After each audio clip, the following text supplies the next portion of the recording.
Good evening. आज काय काय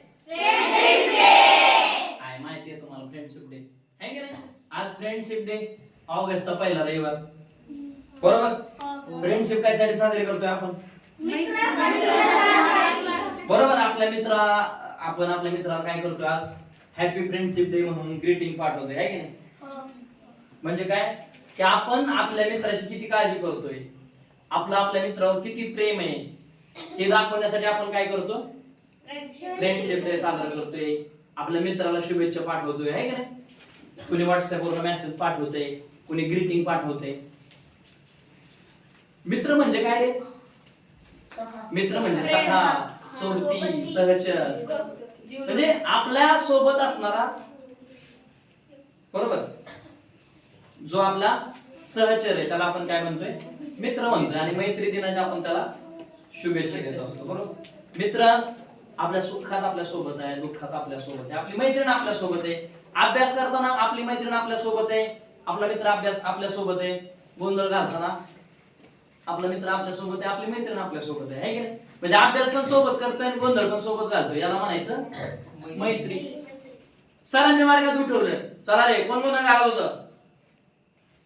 दोन मित्रांमधला एक मित्र सांगतो, सर ह्यो गोंधळ घाला होता, मी नव्हतो घालत, आहे की नाही? याला पण काय म्हणतात? मैत्री. आपण पडल्यावर पहिल्यांदा कोण हसतंय? आपलाच मित्र हसतोय, बरोबर आहे की नाही? म्हणजे आपली चेष्टा पण आपला मित्रच करतोय. आणि आपल्याला लागल्यावर त्याच्यावर माती कोण लावते? त्याला मलम कोण लावते? मित्रच लावतोय. म्हणजे मित्र आपल्या सुखात पण आहे, दुःखात पण आहे. कधी कधी मित्र आपल्या दुःखाचं कारण बी आहे, बरोबर का नाही? पावसाळ्याच्या दिवसात शाळेत जाताना चिखलात घसरून पडला तर आपला मित्र आपल्याला हात देतो का हसतो? आधी हसतो आणि मग म्हणतो चल पटकन ये वरती. ह्याला म्हणायचं मैत्री, आहे की नाही? कधी भांडण पण करतात मित्र, करतात का नाही? एकदम जोराची भांडण, रुसून बसताय, फुगून बसताय. यांची कितीतरी भांडणं होतात पोरींची. मैत्रिणीमध्येच भांडण. परत भांडण झालं की 10 मिनिटांनी वाटतं अरे उगाच भांडण केलं, आहे की नाही? ह्याला तर मैत्री म्हणतात ना, की भांडण पण करायचं आणि भांडण झाल्यावर परत वाईट वाटून घ्यायचं, अरे उगाच भांडण केलं. परत जायचं दुपार लंच ब्रेक मध्ये लटकेच तिला काय म्हणायचं, घे माझ्या डब्यातली भाजी तू खा, तुझी चपाती मला दे, आहे की नाही? विनाकारणच. सो याला काय म्हणतात? मैत्री म्हणतात. मैत्रीमध्ये काय अभिमान, गर्व, स्वाभिमान असल्या गोष्टी नसतात. मित्राला, मैत्रिणीला आपल्या मनातलं सांगायचं, त्याच्या मनात काय चाललंय ते आपण जाणून घ्यायचं, आहे की नाही? कुणाबरोबर कायमचं काय भांडण करत बसायचं का आपल्याला? मित्राबरोबर भांडणं किती वेळा असतात? 5-10 मिनिटं भांडणं करायची, 15व्या मिनिटाला परत आपल्याला आपल्याच मित्राची आठवण येते का नाही? आपला मित्र किती जरी आडाने असला, बरोबर, किती जरी उन्हाळा असला तरी तो काय आपला मित्र आहे की नाही? उन्हाळा असला तरी पण तो चांगला पण आहे ना. एखादी मैत्रीण आपल्या आगावी पण चांगली आहे ना, बरोबर की नाही? एखादी मैत्रीण आपली बोरिंग आहे, बरोबर का? लई इरिटेट करते, पण शेवटी आपली मैत्रीण आहे, सांभाळून घ्यावी लागते, बरोबर का नाही? आपला मित्र. पण आपल्याकडे कसं होतं का, कधी कधी आपलं काय होतं, एखाद्याला आपण एकटं पाडतो का नाही? ठरवून एखाद्याला एकटं पाडतो, ते योग्य आहे का? ते चांगलं आहे का? तसं व्हायला पाहिजे का? मुलींमध्ये पण ठरवून एखाद्याला एकटी पाडायचं, तिला कशावरून तरी चिडवायचं, ह्याला मैत्री म्हणत नाही. आपला मित्र गरीब असू द्या, कसाही असू द्या, दिसायला कसा असू द्या, तो जो आपला मित्र आहे त्याला आपण काय केलं पाहिजे? समजून घेतलं पाहिजे. तुम्ही इथे किती दिवस राहणार आहे? 1 वर्ष झालंय. 3 महिने तर तुमचे गेले, आता राहिले किती? 5 महिने. 4 महिने 5 महिने राहिले, बरोबर. 5 महिन्यानंतर तुम्ही भेटणार आहे का? लिटरली सांगतो, भेटणार आहे का? आज जसं तुम्ही आंघोळ करताय एकमेकांसोबत, त्याच्या अंगावर पाणी उडवताय, ते तुमच्या अंगावर साबणाचा फेस उडवतोय, हे दिवस पुन्हा आहेत का? आहेत का? मला सांगा. मग तुम्ही ते भांडणं का करता? बरं, भांडणं अशी करता की त्या एखाद्याला तुम्ही एकदम एकटं पाडता, ते रडतं. हे पण चुकीचं आहे ना, चुकीचं आहे का नाही? विनाकारणच ग्रुप बनवायचे. अभ्यास काय एखादा अडाणी असला तर त्याला जास्तच येड ठरवायचं, मित्र आहे ना आपण, आपल्या मित्राला आपल्या सोबत आणा ना. आपल्याला जी येते ती त्याला सांगा, त्याला जी येते त्याच्याकडून आपण घ्या. त्या अभ्यासात मागे राहिला तर त्याला अभ्यासात मदत करा. ज्ञान दिलेलं वाढतं आणि मित्राला दिलेलं तर कित्येक पटीने वाढतं, मैत्रिणीला दिलेलं तर कित्येक पटीने वाढतंय की नाही. मग आपण इथं एकमेकांची काळजी घेतोय, बरोबर की नाही. आता ह्यो रुद्र पडला तर मला सांगायला कोण येतंय, रणवीरच येतोय की नाही, सर रुद्र पडला म्हणून. दुसरं कोण येणार आहे का सांगायला, येणार आहे का नाही. भांडण केलेली पण सांगायला कोण येतंय, तुमचाच मित्र तुमचीच मैत्रीण सांगायची. तर तुम्ही ते एखाद्याला एवढं पण टॉर्चर करू नका रे. आलं का लक्षात. त्याला रडेपर्यंत तुम्ही टॉर्चर करता, हे पण चुकीचं आहे. हा हे ह्याला काय मैत्री म्हणतात, ह्याला काय मैत्री म्हणत नाहीत. हा तेवढ्यापर्यंत त्याला तुम्ही चेष्टा मस्करी करायची, पण परत त्याला समजून घ्यायचं. काय करायचं मग, मैत्री कशासाठी, मैत्री दिन कशासाठी. नुसते ग्रीटिंग दिले की मैत्री दिन फुलणार आहे का. नुसते पेपरवरती हॅपी फ्रेंडशिप डे लिहिलंय, मनात वेगळंच चाललंय, असं चालणार आहे का. नुसती फॉर्मॅलिटी करणं म्हणजे मैत्री नसते. न बोलता पण एखाद्याला आपल्या मनातल्या भावना कळल्या तर त्याला म्हणायचं मित्र. आपण एखाद्या दिवशी जर नाराज असेल, हे न सांगता ज्याला कळतं तो आपला मित्र. आपण नाराज असताना जो आपल्याला खुश करण्याचा प्रयत्न करतो ते आपला मित्र असतो, ते आपली मैत्रीण असते. आपल्या दुःखावरती हसणारा मित्र नसतो. तात्पुरतं हास्य असेल ते, पण कायमस्वरूपी आपल्या दुःखावरती हसेल तो आपला मित्र आहे का. कायमस्वरूपी आपल्या वीक पॉइंट वरती बोलेल तो आपला मित्र आहे का. आलं लक्षात. मग मैत्री कशी जपायची असते, माझं तुला, तुझं मला, जे माझं आहे ते तुझं आहे, जे तुझं आहे ते माझं आहे. आपल्याकडे कसं होतं, आपण करतो मैत्री, बरोबर. आपला पेन घेतला तर आपण त्याला मारतो, माझा पेन का घेतला म्हणून.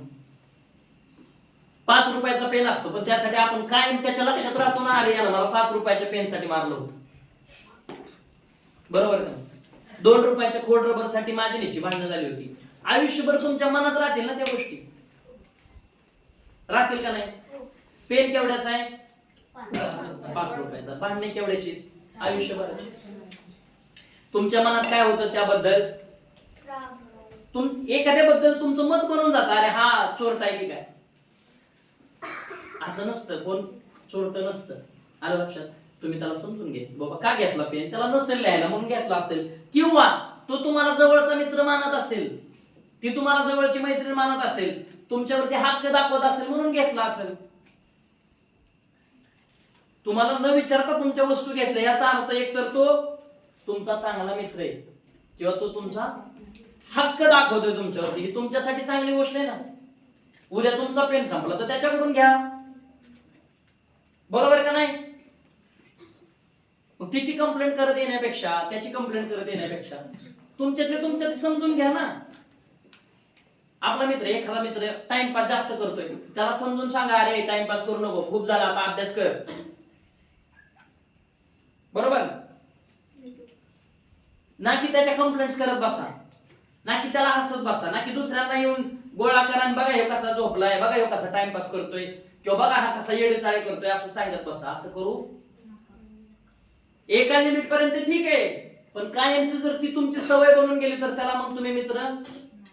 कृष्णाची आणि सुदामाची गोष्ट माहिती आहे तुम्हाला. श्रीकृष्ण एवढे श्रीमंत राजे आणि सुदामा एवढा गरीब माणूस. पण ज्यावेळेस ते गोकुळामध्ये होते श्रीकृष्ण, सुदामा बरोबर गुरं राखायचे, हा बरोबर, त्यांच्या बरोबर ते दही काला खायचे.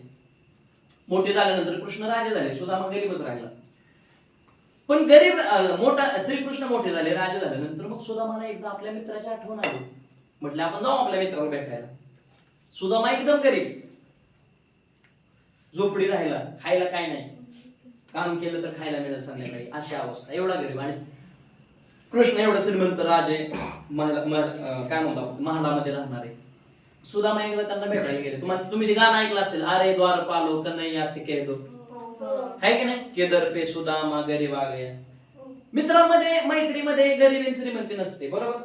श्रीकृष्ण पळत आले त्याला घ्यायला दरवाजात, राजे असून. एखादा म्हणला असतो मी का जाऊ, मी एवढा मोठा राजा झालोय. पण मी म्हटलं ना मग अशीच, मैत्रीमध्ये अहंकार नसतो, मैत्रीमध्ये अभिमान नसतो. मैत्रीमध्ये गरीब श्रीमंत कुणी नसतो, हुशार अडाणी कुणी नसतो.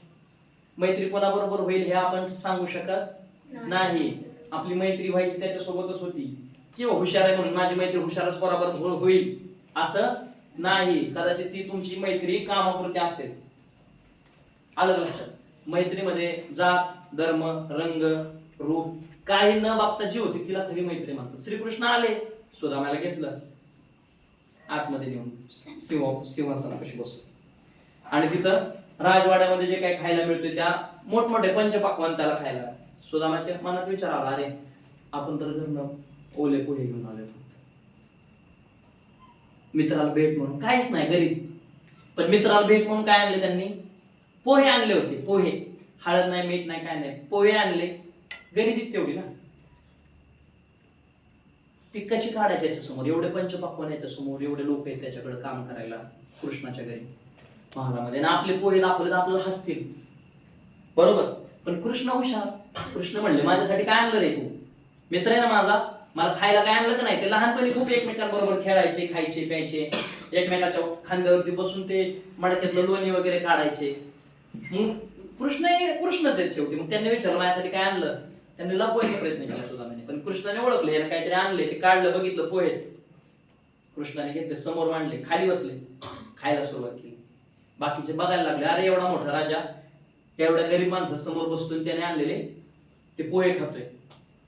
का खाल्ले त्यांनी पोहे? कारण मैत्रीमध्ये गरिबी श्रीमंती असं काय नसतं. मित्राने दिलेलं सगळं प्रेमाने घ्यायचं असतं. आलं तर लक्षात? कुणाला नाव ठेवाय मैत्रीमध्ये नाव ठेवण्याचा प्रश्न येत नाही. 4 माणसामध्ये तुम्ही तुमच्या मित्राची इज्जत घालवली तर ती योग्य? तुमच्यामुळं तुमच्या मित्राचा अभिमान वाढल, तुमच्या मित्राचा स्वाभिमान वाढल, असं तुम्ही वागलं पाहिजे. आलं का लक्षात? तुमच्यामुळं तुमच्या मैत्रिणीचं नाव मोठं होईल असं आपण वागलं पाहिजे, असं आपलं रिलेशन असलं पाहिजे. आणि प्रत्येकासोबत मैत्री करा ना. 1-2 विषयावर तुमचे वाद होतील, पण मैत्री टिकली पाहिजे. 4-5 महिन्यानंतर सुद्धा तुम्हाला आठवण आली पाहिजे, अरे हॉस्टेलवरचा माझा मित्र असा होता. भले तो अभ्यासात थोडा कमी असेल, भले तो थोडा उन्हाळ्या जास्त करत होता, पण चांगला होता, माझ्यासोबत चांगला वागत होता, सगळ्यांसोबतच चांगला वागत होता, मिळून राहत होता, मिसळून राहत होता. त्या अशा गोष्टी सुधारण्यासारख्या लक्षात राहायला पाहिजे. तुम्ही 10 वर्षानं 5 वर्षानं 4 वर्षानं भेटा, त्यावेळेस जुन्या आठवणी चांगल्या आठवणी आल्या पाहिजे, डोळ्यात पाणी आलं पाहिजे, वाईट गोष्टी आठवण नाही. अरे याच्यासोबत हिच्यासोबत आपण किती चांगले दिवस जगलोय, किती मजा असायची त्या दिवसात, किती मस्ती करायचो आणि किती गमती जमती करायचो, किती तेवढ्याच उत्साहानं अभ्यास पण करायचो त्यांच्यासोबत. ह्या अशा गोष्टी तुम्ही इथं तयार केल्या पाहिजे. आलं का लक्षात? पुस्तकाबरोबरच माणसं वाचा, मैत्री करा, त्यांच्याकडून चांगले गुण घ्या, आपल्याकडचे चांगले गुण त्याला द्या. काही वाईट असतील, सुधारता येत असतील सुधरा, पण मैत्री कायम ठेवा. कोणाची तक्रार करू नका. झाले आपण दोघेच भेटू बाबा, मोठं सरांपर्यंत जायला नको, 4 माणसाला माहित व्हायला आपली मैत्री आहे, आपणच वाढवू, आपणच तिला कायम ठेवू. ही अशी आपली भूमिका असली पाहिजे. आलं लक्षात? आता मी लय बोललोय ना, सिरियस जा नाही तुम्ही. तुमच्यासाठी एक कविता म्हणतो. कवी अनंत राऊत यांची कविता आहे, ठीक आहे? 1-2 मिनिटात ती कविता संपल, तेवढे म्हणतो आणि मी माझं मैत्रीवरचं भाषण थांबवतो, ठीक आहे? लय सिरियस झाले तुम्ही, मला टेन्शन यायला लागलं तुमच्याकडे बघून. का झोपा लागले? कविता म्हणू मग.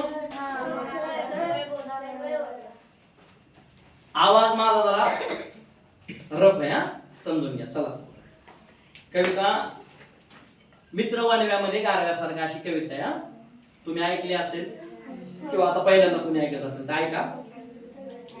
दुःख अडवायला उंबऱ्यासारखा, दुःख अडवायला उंबऱ्यासारखा, मित्र वनव्यामध्ये गारव्यासारखा, मित्र वनव्यामध्ये गारव्यासारखा. वाट चुकणार नाही जीवनभर तुझी, वाट चुकणार नाही जीवनभर तुझी. एक तू मित्र कर आरशासारखा, मित्र वनव्यामध्ये गारव्यासारखा, मित्र वनव्यामध्ये गारव्यासारखा, आत्महत्याच करणार नाही कुणी, आत्महत्याच करणार नाही कुणी, मित्र असला जवळ जर मनासारखा, मित्र वनव्यामध्ये गारव्यासारखा, मित्र वनव्यामध्ये गारव्यासारखा, त्रासलो जिंदगी चालताना पुन्हा, त्रासलो जिंदगी चालताना पुन्हा, बसधडा मैत्री वाचण्यासारखा, मित्र वनव्यामध्ये गारव्यासारखा, मित्र वनव्यामध्ये गारव्यासारखा, जाळताना मला देह ठेवासा, जाळताना मला देह ठेवासा, हात खांद्यावरी टाकल्यासारखा, मित्र वनव्यामध्ये गारव्यासारखा, मित्र वनव्यामध्ये गारव्यासारखा. आता पुढे बघा, मित्रामधलं प्रेम कसं असतं, मैत्रीमधलं प्रेम कसं असतं ते सांगितलंय. मैत्री चाटते गाय होऊन तुला, मैत्री चाटते गाय होऊन तुला, जाबिलग तू तिला वासरासारखा, मित्र वनव्यामध्ये गारव्यासारखा, मित्र वनव्यामध्ये गारव्यासारखा, मित्र वनव्यामध्ये गारव्यासारखा.